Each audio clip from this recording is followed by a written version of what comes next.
और फिर आया क्षण बड़े बाबा की नगरी में भावी आचार्य की दिव्य वाणी खिलने का। समस्त मुनि संघ की उपस्थिति में भक्तों को ज्येष्ठ श्रेष्ठ निर्यापक मुनि श्री समय सागर जी महाराज के मंगल प्रवचनों से अभिभूत होने का अवसर मिला। आचार्य श्री विद्यासागर जी महाराज के पद प्रतिष्ठा महोत्सव की आरंभिक श्रृंखला में वो दिन भी आ गया जब आचार्य श्री गुरुवर से दीक्षित प्रथम निर्यापक मुनि श्री समय सागर जी महाराज सत्संग ने बड़े बाबा की नगरी में पदार्पण किया और फिर भक्तों का सैलाब धर्म नगरी में उमड़ पड़ा। इन्हीं भावभीनी क्षणों में बंडा वाले बाल ब्रह्मचारी विनय भैया जी के निर्देशन में प्रवचन सभा का आयोजन हुआ।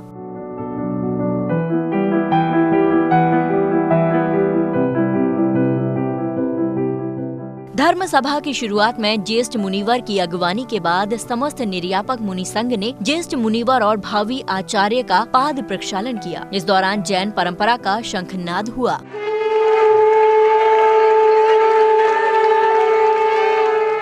और फिर आया वो बहुप्रतीक्षित क्षण जिसमें उपस्थित लाखों लोग प्रतीक्षा कर रहे थे। कुंडलपुर की धरा पर निर्यापक मुनिश्री की वाणी खिली और जब मुनिवर ने कहा कि हमारा हृदय सदैव गुरु के चरणों में रहेगा।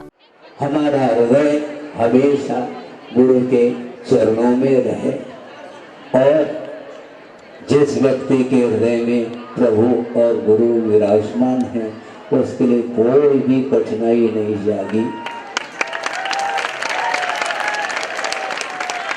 क्योंकि जिसके हृदय में गुरु और प्रभु विराजमान है उसके अंदर अकुटिलता ये क्षण के लिए भी रह नहीं सकती। ये सिद्धांत है और सिद्धांत कभी भी परिवर्तित नहीं हो सकता। हमारे परिणामों में परिवर्तन क्षण क्षण में हो सकते हैं किंतु सिद्धांत तो सिद्धांत ही रहता है।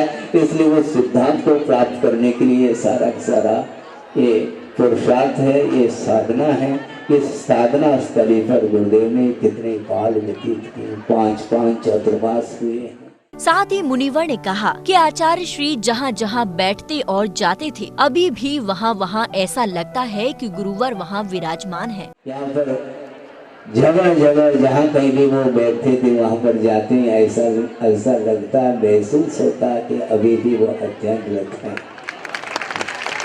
निर्यापक के समय पर पूरा चतुर्वेद संघ बैठ जाता है तो वो सारा विश्व देखने को मिलता है। एक एक के लिए वो आशीर्वाद दे रहे हैं, कैसा लगता है। ये सारा का सारा स्मृति का विषय है किंतु स्मृति का विषय भी कम नहीं बनता, क्योंकि स्मृति के लिए भी हमारा ज्ञान ही काम करता है। प्रवचन श्रृंखला के दौरान मुनिवर ने कई बार आचार्य श्री से जुड़े संस्मरणों से भक्तों को रूबरू करवाया और भक्तों ने भी पूरी तन्मयता से निर्यापक मुनिवर की वाणी को सुना। इस प्रवचन श्रृंखला को सुन लगा कि एक बार फिर आचार्य श्री की वाणी खिली हो। जैन फोकस के लिए कुंडलपुर मध्य प्रदेश से ब्यूरो रिपोर्ट।